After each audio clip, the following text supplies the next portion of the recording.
দিনের আল্লাহ তাআলা কোরআনের কথাগুলো মানুষ নিতে চাচ্ছে না।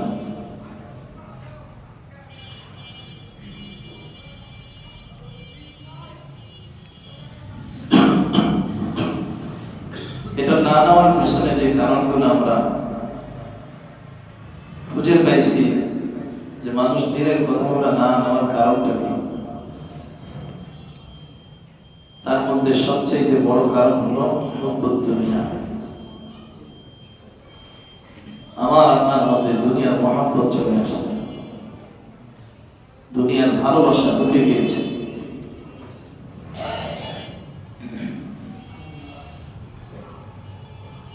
দুনিয়ার ভালোবাসা যদি ঢুকে যায়, মানুষের অন্তরে যদি দুনিয়ার মহব্বত ঢুকে যায়,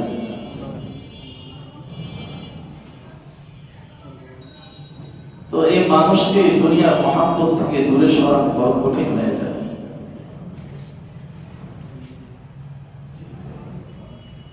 তো বলতেছিলাম, আমরা মানুষ সকল এত গুনাহের দিকে ধাবিত হচ্ছি কেন? আখিরাতকে পরোয়া করতেছি না কেন? সেটা হলো এক নাম্বার, দুনিয়ার মহব্বত ঢুকে গিয়েছে। দুই নাম্বার,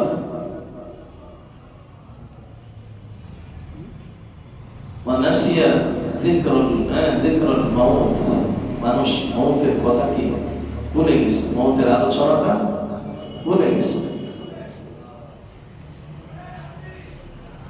অথচ আমার আপনার সামনে মৌত, প্রতিদিন আমার কানে মৌতের সংবাদ আসতেছে।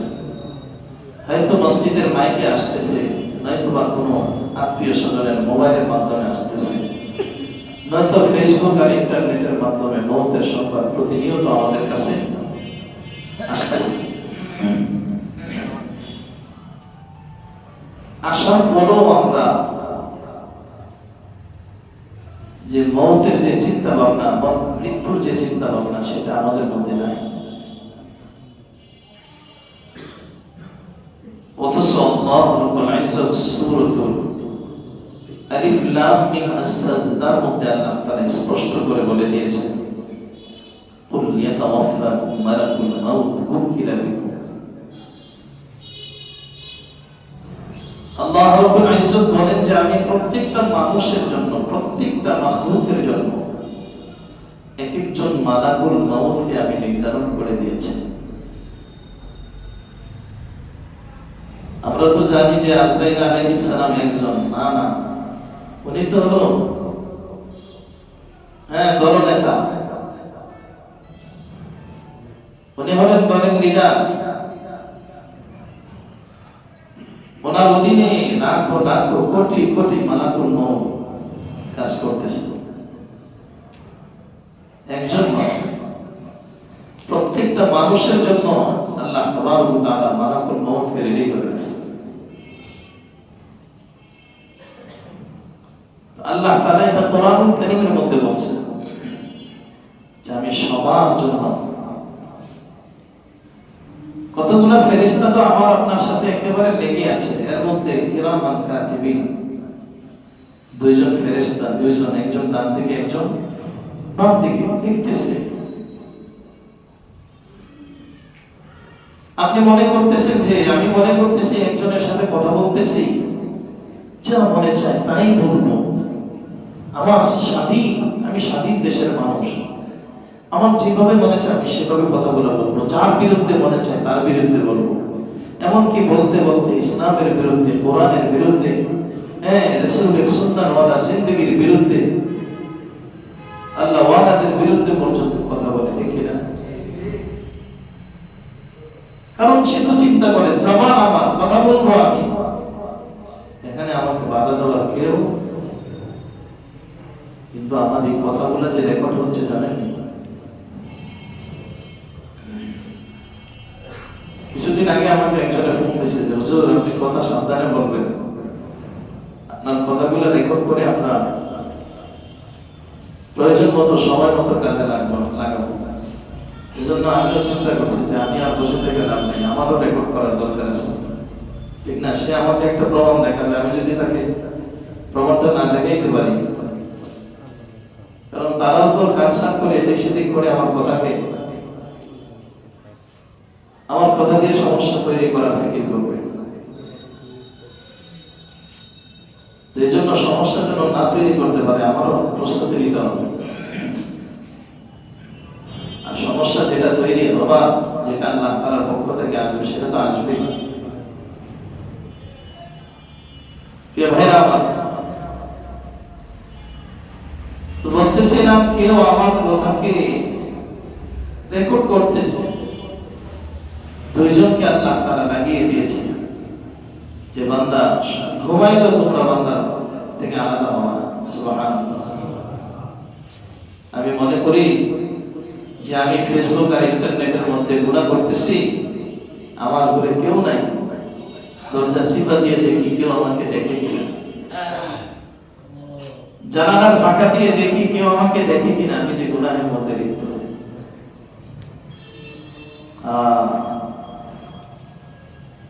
তো কেউ দেখুক আর না দেখুক, কেউ দেখুক আর না দেখুক, আল্লাহ যে বলছে বান্দা আমি তোমাকে সবসময় দেখি, এটা বিশ্বাস হয়? যদি বিশ্বাসই হতো তাহলে কিভাবে গুনাহের মধ্যে আমরা ডুবে আছি?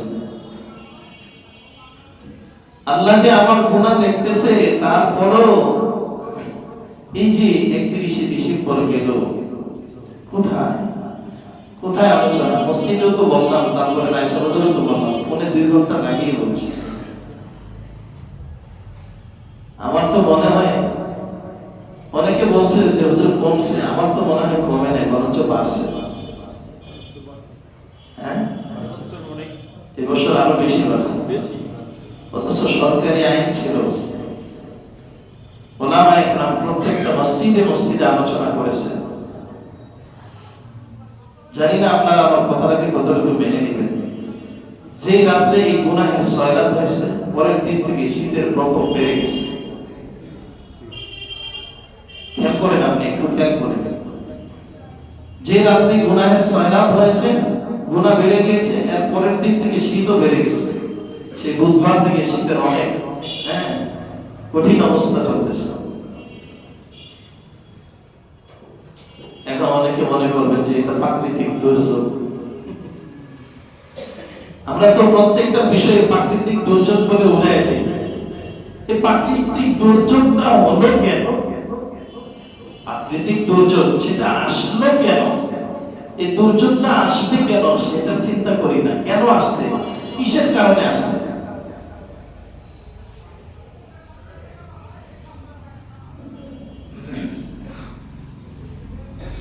আমার জ্বর কেন আসছে, আমার ঠান্ডা কেন লাগছে, আমার গলা কেন ভাঙছে, আমি এগুলো নিয়ে ফিকির করি। ডাক্তারের কাছে যাই, জিজ্ঞেস করি দেখেন তো আমার কেন জ্বর আসলো, কেন সর্দি লাগলো। তো ডাক্তার পরীক্ষা নিরীক্ষা করে বলতেছে এই সমস্যার কারণে কি ঠান্ডা আসছে, সর্দি আসছে, এই সমস্যার কারণে আপনার গলা ভাঙছে। এইগুলা আমার নিজস্ব সমস্যা, যে সবব, যে কারণটা, সেই কারণ আমি বের করি। কিন্তু এই যে দুনিয়ার জমিনে দুর্যোগ চলতেছে, এটার কারণ খুঁজে বের করার সময় আমাদের নেই। আমি এটার কারণ তালাশ করি না। তো কারণ আমি তালাশ করি আর না করি, আল্লাহ তাবারক ওয়া তাআলা বলেন যে বান্দা এটা তোমার হাতের কামাই, তুমি হাত দিয়ে কামাই করেছো, পরবর্তী দিন তোমার কামাইয়ের ফসল আমি তোমাকে দিয়ে দিয়েছি। কারণ যে কাজ করবে কর্মচারী, উচিত হলো কর্মচারী শরীরের ঘাম ফুরানোর আগে কি দিয়ে দাও, তার পারিশ্রমিক দিয়ে দাও। তো তুমি সারা রাত গুনাহ করছো, তোমার একটা পারিশ্রমিক আছে না, আমি এটা দিয়ে দিলাম, যাও এখন শীতের মধ্যে থাকো, দেখো কত কষ্ট লাগে। এই শীতটাকে একটু অনুভব করো, একটু পানি দিতে হবে।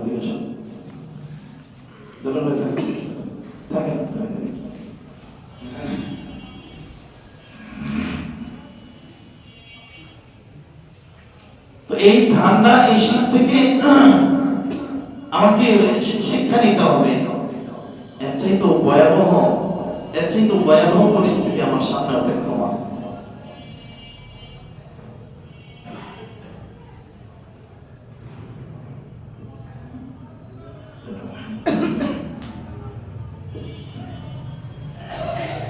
আল্লাহু আকবার, আল্লাহু আকবার। প্রিয় হাজিরিন, বলতেছিলাম গুনাহ যত বেড়ে যাবে আল্লাহ তাবারক ওয়া তাআলার আযাব আর গজব আমাদের দিকে তত কঠিন ভাবে আসতে থাকে। এটা আমি মানি আর না মানি আসবেই, আল্লাহ তাআলার ওয়াদা এটা।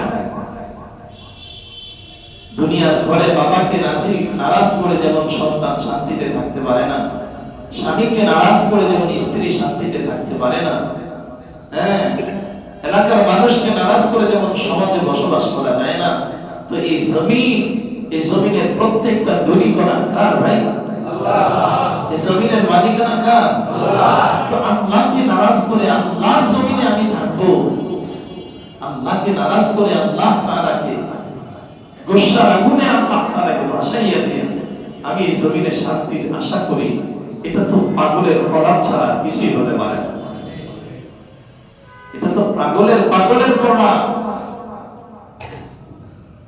এজন্য মাঝে মাঝে চিন্তা করবেন আমার এত বিপদ কেন, এত মুসিবত কেন, এত সমস্যা কেন? এখানে ইমানদার দুইটা ফিকির করবে। এক নাম্বার হলো যে এটা আমার হাতের কামাই, আসলে প্রথমে নিজের দিকে নিয়ে আসবে। হযরত মুসা আলাইহিস সালামের উম্মতের মতো আরেকজনের উপর চড়াইয়া দিবে না। আল্লাহ তাবারক ওয়া তাআলা সূরাতুল আরাফের মধ্যে বলেন, فإذا جاءتهم الحسنة قالوا لنا هذه وإن تصبهم سيئة يطيروا بموسى ومن معه ألا إنما طائرهم عند الله ولكن أكثرهم لا يعلمون। আল্লাহ বলেন যে মুসা পয়গম্বরের উম্মতেরা কি করে জানো? ফাইদা জাআতুহুল হাসানাতু ক্বালু লানা হাদি, যদি দুনিয়ার জমিনে কোনো কল্যাণ, কোনো রহমতের আভাস পাওয়া যায়, যদি মানুষের মধ্যে কল্যাণমূলক কোনো কিছু পাওয়া যায়, যদি তার জিন্দেগির মধ্যে বরকত শুরু হয়ে যায়, যদি সমাজের মধ্যে বরকত আর রহমত শুরু হয়ে যায়, যদি ফসলাদি ভালো হয়, যদি ব্যবসা বাণিজ্য ভালো হয়, তো বান্দা আল্লাহ তাআলার দিকে না ফিরাইয়া বান্দা বলতে থাকে এবারের মেহনতটা ভালো হয়েছে, এবারের দোকানদারি খুব ভালো হয়েছে, সবাই অ্যাক্টিভ, সবাই খুব চৌকান্নতার সাথে ব্যবসা করছে, এজন্য ব্যবসা ভালো হয়েছে, বলে কি? এবারের জমির চাষাবাদি অনেক ভালো হয়েছে, সবাই খুব সুন্দর করে চাষাবাদি করেছে, আবার যে ওষুধগুলো ছিল, কীটনাশক বলেন, সার বলেন, যেগুলো ছিল এগুলো অনেক ভালো কোম্পানির ব্যবহার হয়েছে, এজন্য এবার ফসল নষ্ট হয় না, ফসলগুলো ভালো হয়েছে, বলে কিনা? এগুলা সমাজের মধ্যে যদি শান্তি আর শৃঙ্খলা দেখা যায়, তখন সবাই বলতে থাকে এবার নেতাটা ভালো হয়েছে, এবার নেতাটা অনেক খুব কঠিন, নেতার এই প্রভাবের কারণে সমাজের মানুষগুলো ভালো হয়ে গেছে। আল্লাহ তাআলার দিকে ফিরাইতে চায় না, এটা আমার আপনার সিফাত নয়, এটা বনি ইসরাঈলের সিফাত, ইহুদিদের সিফাত ছিল। ফাইদা জাআতুল হাসানাতু ক্বালু লানা হাযি, যখন কোনো কল্যাণ এসে যায়, কোনো বরকত আসমান থেকে নাযিল হয়ে যায়, আল্লাহ তাআলার রহমত, আল্লাহ তাআলার করুণা যখন নাযিল হয়ে যায়, তখন ওই বনি ইসরাঈলরা বলতো এটা আমাদের কারণে হয়েছে, আমরা ভালো হয়ে গেছি, এজন্য হয়েছে। ওয়াইন তুসিবহুম সাইয়্যাতুন ইয়াতায়্যারু বিমূসা, আল্লাহ তাবারক ওয়া তাআলা বলেন যদি কোনো কল্যাণ এসে যায়, সমাজের মধ্যে উশৃঙ্খলা তৈরি হয়, আল্লাহ তাআলার পক্ষ থেকে যদি কোনো আযাব আর গজব চলে আসে, ওইটা মুসার কারণে হয়েছে। নাউযুবিল্লাহ। তো মুসা ভালো নবী নাই, আল্লাহ নারাজ হয়ে গেছে, এজন্য এটা মুসার কারণে হয়েছে, এটা মুসার কারণে হয়েছে।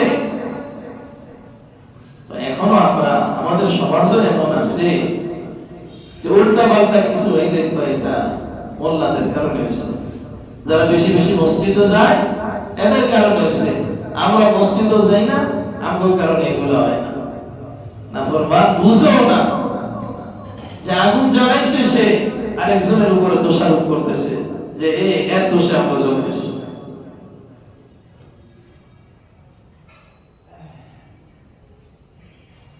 প্রিয় হাজিরিন, তো বলতেছিলাম পুরাটা দুনিয়া অন্ধকারে নিমজ্জিত, পুরাটা দুনিয়া অন্ধকারে নিমজ্জিত। আমার কথা নয়, হযরত সাইয়েদনা আবু বকর রাদিয়াল্লাহু তাআলা আনহু সে 14.5 বছর আগে উনি আমাদেরকে কথা বলে দিয়ে গেছে যে দুনিয়ার মানুষ 5টা অন্ধকারের মধ্যে ডুবে আছে। কয়টা? 5টা অন্ধকার। ওই জমানায় যখন দুনিয়াকে লাথি মারার প্রতিযোগিতা ছিল, দুনিয়াকে লাথি মারা, আর এখন তো দুনিয়াকে গ্রহণ করার, বুকের মধ্যে জড়ায় নেওয়ার প্রতিযোগিতা, ঠিক না? এখন এর প্রতিযোগিতা হলো দুনিয়াকে আপনায় নেওয়া। এই দুনিয়া কিভাবে আমার কাছে আসবে, দুনিয়ার ক্ষমতা কিভাবে আমার কাছে আসবে, দুনিয়ার এই বিল্ডিংটা আমি কিভাবে মালিক হব। অমুকের ক্ষমতা শেষ, এখন এই বিল্ডিং এর মালিক আমি। অমুকের ক্ষমতা শেষ, এবার বাজারের দোকানের মালিক গুলো আমি। অমুকের ক্ষমতা শেষ, এবারে ওই লঞ্চ ক্লাবের মালিক আমি। হচ্ছে কি না? যেখানে যেখানে চাঁদাবাজি, অমুকের মালিকানা শেষ, কাপ্তান বাজারের মুরগির সব আমার। ঠিক না? দেখেন ভাগাভাগি শুরু হয়ে গেছে। কোন জায়গায় জানি ওই স্ট্যান্ড ভাড়া নিয়ে মারামারি করে, একই দলের 2 গ্রুপ মারামারি করে একজন আরেকজনের কোথায় বানাইছে। এই স্ট্যান্ডের চাঁদা আমি দেব, আরেকজন না বেড়া তোরে তো দেই না এত 16 বছর পর্যন্ত, তুই নিবি কেন? আমি। এটা কেন? হুব্বুদ দুনিয়া, দুনিয়ার মহব্বত, হুব্বুদ দুনিয়া, দুনিয়ার ভালোবাসা। বান্দা দুনিয়াকে ভালোবাসতে পেরেছে, আল্লাহ তাবারক ওয়া তাআলাকে ভালোবাসতে পারে নাই, আখিরাতকে ভালোবাসতে পারে নাই।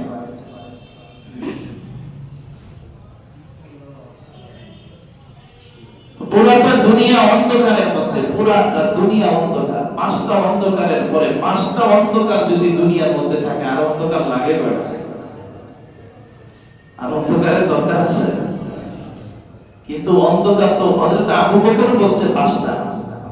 এখন যদি আবু বকরের মতো কোনো চক্ষুওয়ালা থাকতো, তাহলে বলতো যে আমি আর বলতে পারতেছি না কতগুলো, আমার কম্পিউটার আর ক্যালকুলেটরে ধরতেছে না কতগুলো অন্ধকার যে আছে। যদি আবু বকরের মতো চক্ষুওয়ালা থাকতো।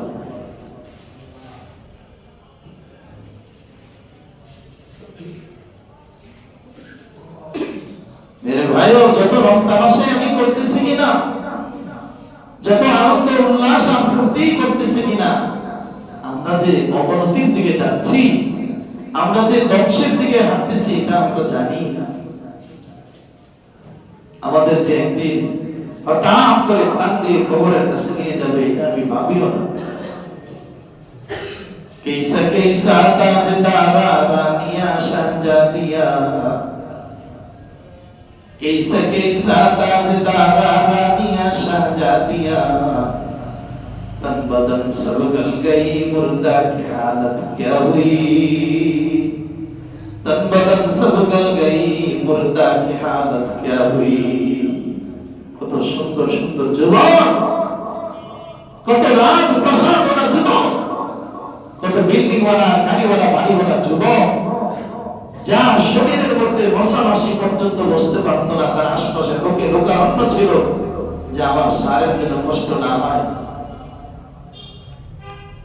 কত নিজেকে সাজাতে পারা মহিলা, कैसा कैसा ताजदारा रानिया शाहजादिया, কত বড় বড় শাহজাদারা, কত বড় বড় লোকের শাহজাদিরা এমন জায়গায় বসবাস করত যেখানে দুর্গন্ধ পর্যন্ত যাইত না, যেখানে কোনো মশামাছি পর্যন্ত ঢুকতে পারত না। তারা শুধু আরাম আর আরামের মধ্যেই ছিল, তারা শুধু শান্তি আর শান্তির মধ্যেই ছিল। তন বদন সব গল গই, মুর্দা কে হালত ক্যা হুই। এই শরীরটাকে সুন্দর রাখার জন্য বয়স যেন বোঝা না যায়, এজন্য সার্জারি করে আসতো না, সার্জারি করতো। করার পরে মানুষটা হয়তোবা যুবক হয়ে যায়, ঠিক না? মহিলারা হয়তোবা যুবতী হয়ে যায়, 60 বছরের বুড়াটা যুবতী হয়ে যায়। এই সার্জারি কোথায় থেকে শিখছে জানেন? মহিলারা এই সার্জারিটা কোথায় থেকে শিখছে জানেন? আপনারা জানেন না? এটা ইহুদি খ্রিস্টানরা একটা জায়গা থেকে আবিষ্কার করেছে। কোন জায়গা জানেন? রাসূল আরবি সাল্লাল্লাহু আলাইহি ওয়াসাল্লাম যখন মেরাজে যাচ্ছে, তখন পয়গম্বরকে অনেকগুলা বিষয় ধোঁকা দিয়েছে। এর মধ্যে একটা দুনিয়া নামক একটা বিষয় ধোঁকা দিয়েছে। আমি আপনাদেরকে হাদিসটা স্মরণ করাই দিই। হযরত জিবরিল আমিন আলাইহিস সালামের সাথে পয়গম্বর চলতেছে, হঠাৎ করে দেখে যে একেবারে সুন্দরী সুরসী রূপসী একটা মহিলা, কিন্তু কোমরটা একটু বাঁকা। দেখতে কি সুন্দরী সুরসী রূপসী, রূপের কোনো অভাব নাই, কিন্তু কোমরটা একটু বাঁকা। পয়গম্বরকে ডাকতেছে। হযরত জিবরিল আমিন বলে, ইয়া রাসূলুল্লাহ, আপনি এদিকে ভ্রুক্ষেপ করবেন না, আপনি সামনের দিকে বাড়তে থাকুন। রাসূল একটু পরে জিজ্ঞেস করে, ভাই জিবরিল, এটা কি না? এটা সার্জারি ওয়ালা দুনিয়া। কথা বুঝেন? এটা সার্জারি ওয়ালা কি দুনিয়া। দুনিয়ার বয়স হয়ে গেছে, সে এখন বার্ধক্যে চলে আসছে। এখন মাঝে মাঝে নিজেকে বিউটি পার্লারে সাজাইয়া মানুষের সামনে এসে ধোঁকা দেয় যে আমি তো সব কিছু। সে নিজেকে সার্জারি করে নিয়ে আসছে, এটা তো সুন্দর দেখা যায়। রাসূল তো আসলে সুন্দর না, আসলে তার ভিতরে ঢুকে দেখেন এটার মধ্যে গন্ধ আর দুর্গন্ধ ভরপুর হয়ে গিয়েছে।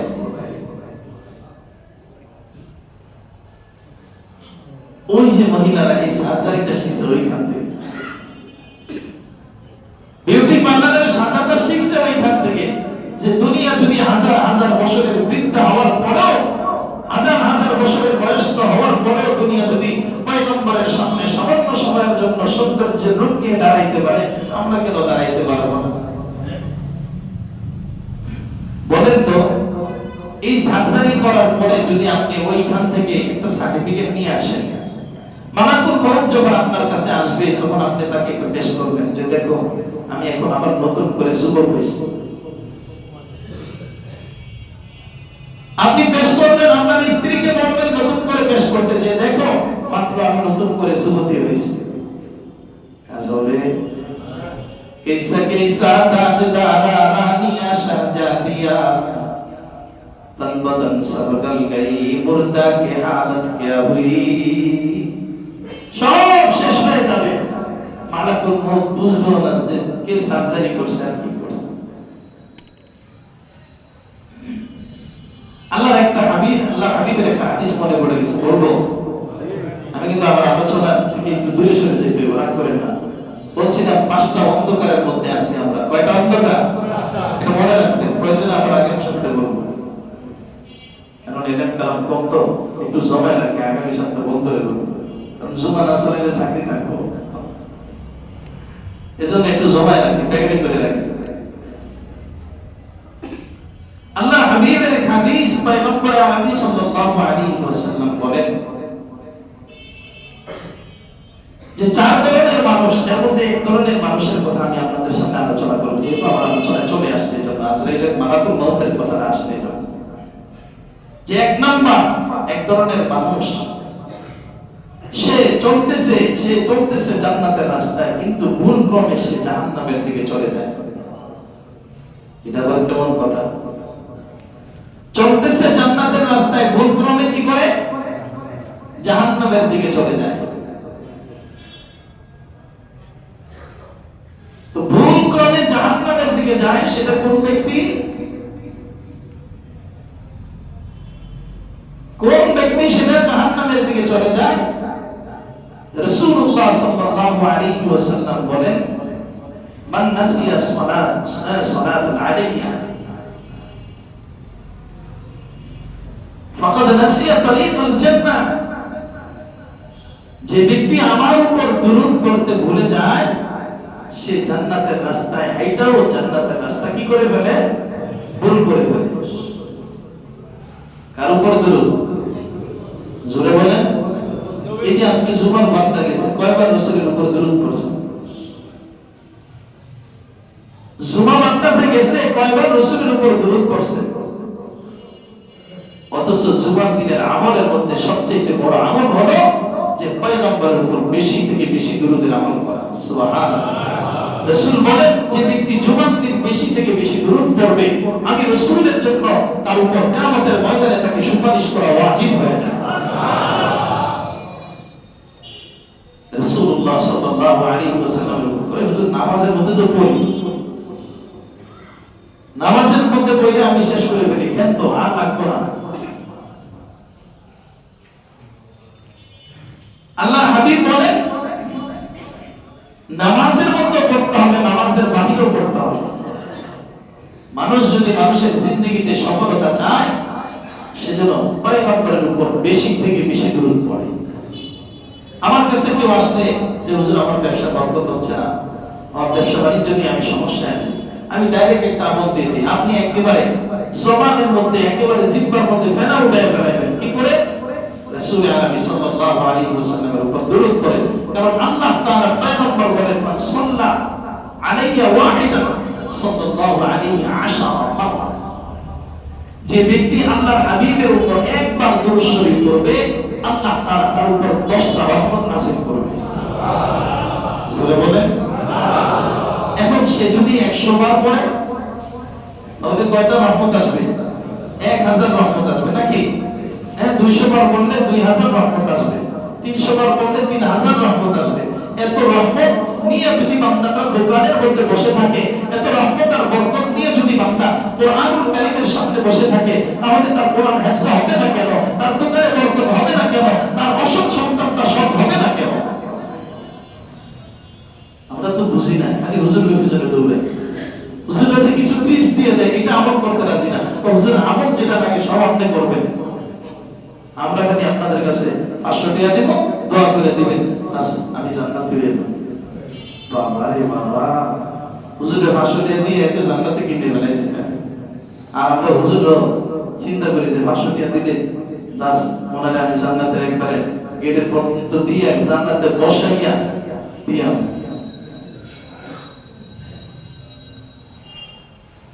জান্নাতে বসাইয়া দিয়া হুজুরের তো অস্তিত্ব থাকবে না, হুজুরেরই তো অস্তিত্ব থাকবে না। হুজুর আপনাকে জান্নাতের গেটে পৌঁছে দিয়ে আসবে কিভাবে? হযরত ফাতেমাকে যদি পয়গম্বর বলে, ফাতেমা আমি বাবার পরিচয় দিয়ে লাভ হবে না, আর আপনি হুজুরের 500 টাকা দিয়ে হুজুরের পরিচয় দিয়ে কি ফায়দা হবে বলে? পয়গম্বর ফাতেমার চাইতে পয়গম্বরের আপন আর কে ছিল? বা ফাতেমার জন্য পয়গম্বর না এর চাইতে কপাল। আরে ভাই, ফাতেমার কপালের মতো কি পৃথিবীর জমিনে আর কোনো কপাল হতে পারে? যায়নাব কুলসুম রুকাইয়ার কপালের মতো কি আর কারো কপাল হতে পারে? এমনকি খুদ আবু বকরের কপালও ফাতেমার মতো হতে পারে না।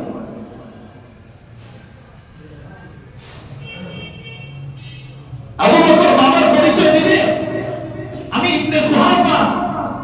আবু বকর বাবার পরিচয় দিবে, ইবনে কুহাফা, আমার বাবার নাম কুহাফা। আর হযরত ফাতেমা যায়নাব রুকাইয়া আর পরিচয় দিবে, আমার বাবার নাম মুহাম্মদুর রাসূলুল্লাহ।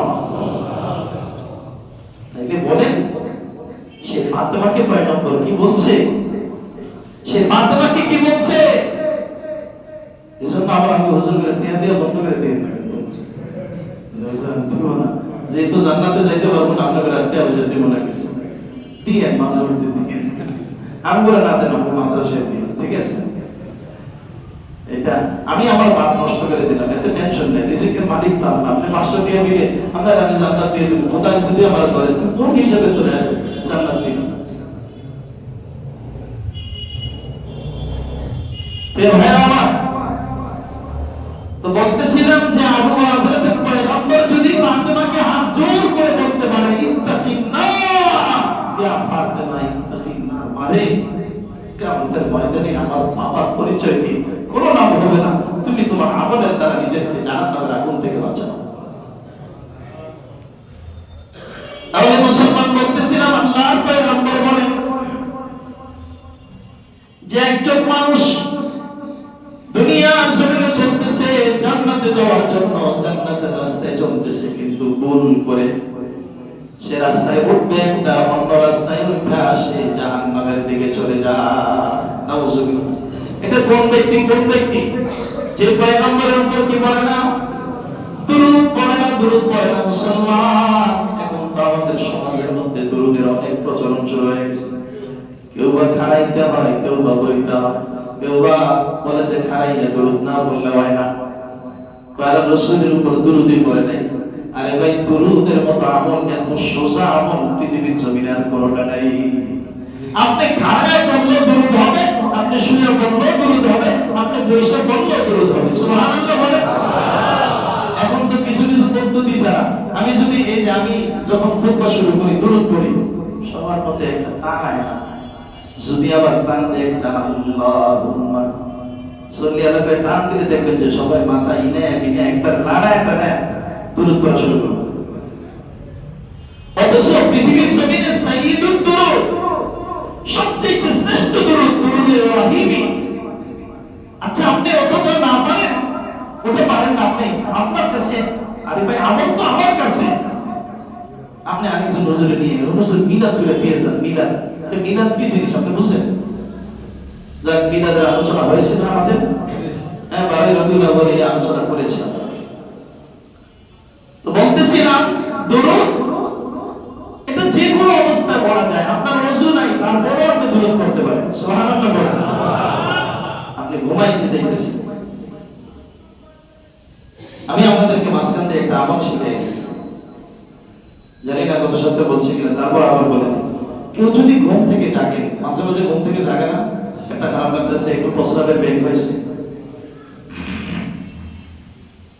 আপনি ওই রাতের বেলা ঘুম থেকে জাগার পরে আপনি চেষ্টা করবেন আপনি ডান দিক থেকে উঠতে। কোন দিক থেকে?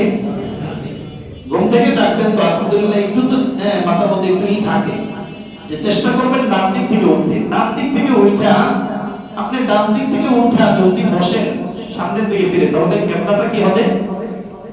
বুঝেন না কিছু? ক্যাবলা কি হবে? সামনে থাকবে, ক্যাবলা সামনে থাকবে। আপনি ওই ক্যাবলাকে সামনে রেখা কারিমে আগে দুরূদ শরীফ পড়বেন, পরে কারিমে শাহাদাত পড়বেন। আল্লাহ তাবারক ওয়া তাআলা বলেন যে সে যদি মারা যায় অবশ্যই সে জান্নাতে ঢুকে যাবে। সুবহানাল্লাহ। শুধু এটা নয়, এরপরে আপনি যে কোনো দোয়া করবেন, হালাল যে দোয়া, আবার হারাম দোয়া না, যে আল্লাহ অমুকের বাড়িটা যেন আমার হয়ে যায়। যেমন আমি মাঝে মাঝে দোয়া করি অমুকের বিল্ডিংটা যদি আমার হয়ে যায়, আমি মাঝে মাঝে আমি মাদ্রাসা করবো, এটা আমি দোয়া করি আর কি। আমার দোয়া গুনাহ হইতো না, আশা করি যে গুনাহ হবে আমার, আমি দোয়া করি বড় বড় বিল্ডিং দেখলে, বড় বড় বিল্ডিং যেগুলো দেখি নগরপুরের দিকে তাকাই, আল্লাহ এটা যদি মাদ্রাসায় তো হয়ে যেত।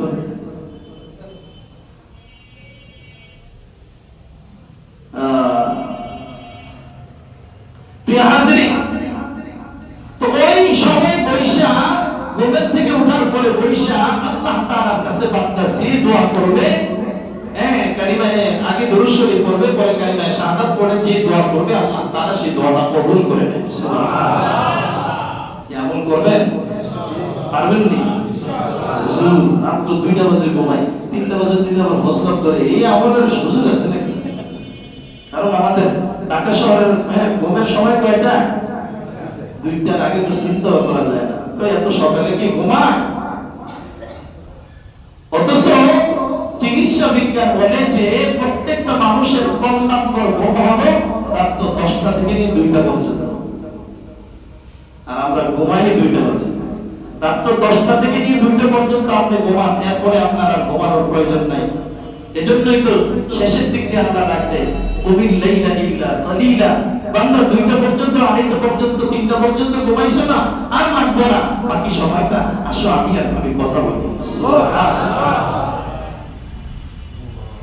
আর আমরা ঘুমাইতে যাই 2টা বাজে, যখন আল্লাহ ডাকে তখন আমি ঘুমাই। আপনি একটু থাকেন, আমি একটু ঘুমাই, থাকেন ঘুমাই নেই করতে করতে ফজর হবে। রে ভাই আমার, যেটা বলতেছিলাম, আল্লাহর পয়গম্বর বলেন কেউ যদি দুরূদ পড়া ভুলে যায়, সে যেন জান্নাতের রাস্তায় চলে যাওয়া জাহান্নামের দিকে রওনা হয়ে যায়। হযরত জিবরিল আমিন বলেন, রাসূল গো, লম্বা চড়া কথা এখানে আর অনেকগুলো ব্যাখ্যা ছিল। জিবরিল আমিন বলেন, পয়গম্বর আপনার উপর যারা দুরূদ পড়ে আমি তাদেরকে কেমন ভালোবাসি জানেন নি? কই কেমন? আপনি তো ভালোবাসেন, আল্লাহ তাআলাও ভালোবাসে। আপনার উপর যারা দরুদ পড়ে, আমি জিবরাইল তাদেরকে কেমন ভালোবাসি, আমি জিবরাইল তাদেরকে এমন মহব্বত করি, আপনার ওই উম্মতটাকে এমন মহব্বত করি। আমি তো এই হাদিসের মাধ্যমে আপনাকে জানাইছি, যে ব্যক্তি রমজান মাস পাইল, সে যদি রমজান মাস পাওয়ার পর নিজের গুনাহ মাফ করাইতে না পারে, সে যেন ধ্বংস হয়ে যায়। নিজের বাবা মাকে পাইল, বাবা মা পাওয়ার পর জান্নাত যদি কামাই করতে না পারে, সে যেন ধ্বংস হয়ে যায়। আপনার নাম শোনার পরে যদি দুরূদ না পড়ে, সে যেন ধ্বংস হয়ে যায়। আছে না? রমজানের আগে যে ওয়াজ আমরা করি, এ মুসলমান, সেই জিবরাইল বলে, এ দুনিয়ার উম্মত, পয়গম্বরের উপর যারা দুরূদ পড়ে আমি তাদেরকে মহব্বত করি। পয়গম্বর বলেন, তুমি কি মহব্বত করো শুনি, আমার সেই উম্মতকে তুমি কেমন ভালোবাসো? জিবরাইল ডাক দিয়ে বলে, পয়গম্বর, যেদিন দুনিয়াটা অন্ধকার হয়ে যাবে, পুরা পৃথিবী অন্ধকার হয়ে যাবে, সেদিন পুলসিরাতটা অন্ধকার অন্ধকার, ওই অন্ধকার পুলসিরাতের মধ্যে আমি আপনার দরুদ পড়া উম্মতটাকে দইরা বিজলির আকারে পুলসিরাত পার করাইয়া দেব। বিজলির আকারে পুলসিরাত পার করাইয়া দিব। হযরত জিবরিল আমিন এই কথা বলার পর হযরত মিকাইল মারা গেছে। ইয়া রাসূলুল্লাহ, শুনেন, তুমি আবার কি করবে? আমারও তো কিছু প্রশ্ন আছে। আপনার সে উম্মতকে আল্লাহ ভালোবাসে, জিবরিল ভালোবাসে, পয়গম্বর আপনার উপর যারা দরুদ পড়ে, আমি মিকাইল তাদেরকে ভালোবাসি। আমি মিকাইল তাদেরকে ভালোবাসি, আমি মিকাইল তাদেরকে ভালোবাসি। কই কেমন ভালোবাসো মিকাইল, জানায়া দাও। আমার সে উম্মতকে তুমি কেমন ভালোবাসো? হযরত মিকাইল বলে, ইয়া রাসূলুল্লাহ, আমার তো অন্য কোনো ক্ষমতা নাই, আমার তো অন্য কোনো ক্ষমতা নাই। আপনি চাই না রাখেন, যেদিন কিয়ামতের ময়দানে আপনি বীরের মধ্যে থাকবেন, বীরের মধ্যে থাকবেন, আপনি উম্মতকে নিয়ে দৌড়াদৌড়ি করবেন, কখনো পুলসিরাতে যাবেন, কখনো মিজানের পাল্লায় যাবেন, কখনো ওই জাহান্নামের কিনারায় গিয়ে চিৎকার করবেন, ইয়া উম্মতি ইয়া উম্মতি বলে যখন আপনি কান্না করবেন, চিৎকার করবেন, রাসূলুল্লাহ আপনার উম্মতগুলো হাউজের কাউসারের পাড়ে এসে দাঁড়াবে, তখন আপনি যদি না থাকেন, যারা আপনার উপর দরুদ পড়ছে, আমি মিকাইল নিজ হাতে তাদেরকে হাউজে কাউসারের পানি পান করাইয়া দেব। এরে গোলাম, শুধু তাই নয়, হযরত মিকাইল এই কথা বলার পর হযরত ইসরাফিল দাঁড়ায় গেছে। রাসূল গো, আমিও তো আসতে, আপনার উম্মতের ব্যাপারে আমি আসছি। পয়গম্বর বলেন, তুমি আবার কি বলবা? আল্লাহ তাআলা ভালোবাসে, জিবরিল ভালোবাসে, মিকাইল ভালোবাসে, আমার কি মনে চাই না? আপনি কি মনে করেন আমি শুধু শিখে ফু দেওয়ার জন্য বসে আছি? পয়গম্বর শুনে নেন, আপনার ওই দরুদ পড়নেওয়ালা উম্মতটাকে আমি কেমন ভালোবাসি, আপনার ওই দরুদ পড়নেওয়ালা উম্মতটাকে আমি কেমন ভালোবাসি। পয়গম্বর শুনে নেন, কেমন ভালোবাসো? ওই দুনিয়ার জমিনে তো আপনার উম্মত দরুদ পড়বে, কিন্তু আমি ইসরাফিল, আমার অধীনস্থ যত ফেরেশতারা আছে, আল্লাহ তাআলার কাছ থেকে আরো চেয়ে অনেকগুলো রহমতের ফেরেশতা নিয়ে আপনার ওই উম্মতের জন্য আমি আসমানে দোয়ার আয়োজন করি। সুবহানাল্লাহ, আমি আসমানে দোয়ার আয়োজন করি। সুবহানাল্লাহ বলেন। এ মুসলমান, দুনিয়ার জমিনে ছোট্ট একটা দোয়ার আয়োজন করতে 500 টাকা, 1000 টাকা, 2000 টাকা খরচ হয়ে যায়, 10,000 টাকা পর্যন্ত খরচ হয়ে যায়। একটা দোয়ার আয়োজন করতে হলে, আরেকজনকে আইনা দোয়া করাইতে হলে কত টাকা খরচ হয়ে যায়। আর ইসরাফিল বলতেছে, এ দুনিয়ার মানুষ, দুনিয়ার উম্মত, একটু যদি পয়গম্বরের উপর দরুদ পড়তে পারো, একবার নয়, দুইবার নয়, তুমি যতবার দরুদ পড়বা, যত বেশি দরুদ পড়বা, প্রতিদিন আমি ওই দরুদ ওয়ালা উম্মতের জন্য আসমানের মধ্যে দোয়া আয়োজন করি। ওই দোয়ার মধ্যে কি করো? আল্লাহ তাআলার কাছে সমস্ত ফেরেশতারা দোয়া করে, আল্লাহ আপনি পয়গম্বরের উপর দরুদ পড়নেওয়ালাকে maaf করে দেন। আল্লাহু আকবার। আল্লাহ আপনি পয়গম্বরের উপর দরুদ পড়নেওয়ালাকে maaf করে দেন। আমি আল্লাহ তাআলার কাছে এভাবে চাইতে থাকি, আমার সাথে ফেরেশতারা আমিন আমিন করতে থাকে, আল্লাহ maaf করে দাও। যতক্ষণ পর্যন্ত দরুদ ওয়ালা উম্মতটাকে maaf না করা হয়, ততক্ষণ পর্যন্ত আমরা দোয়া মাহফিল কেন্দ্র করি না। এ মুসলমান, হযরত আজরাইল মালাকুল মউত এসে বলে, ইয়া রাসূলুল্লাহ, আমার দিলের মধ্যে কোনো মহব্বত নাই, আমার অন্তরে কোনো মহব্বত নাই, আমাকে আল্লাহ মহব্বত আর ভালোবাসা দিয়ে আল্লাহ আমাকে বানাই নাই। যদি বানাইতো, আমার চোখের সামনে একটা ছোট্ট বাচ্চা হাউ হাউ করে কাঁদে, মাকে ধইরা ধরে কাঁদে, আমি ওই জায়গা থেকে ডাক দিয়ে তার মাহবুবটাকে বের করে নিই।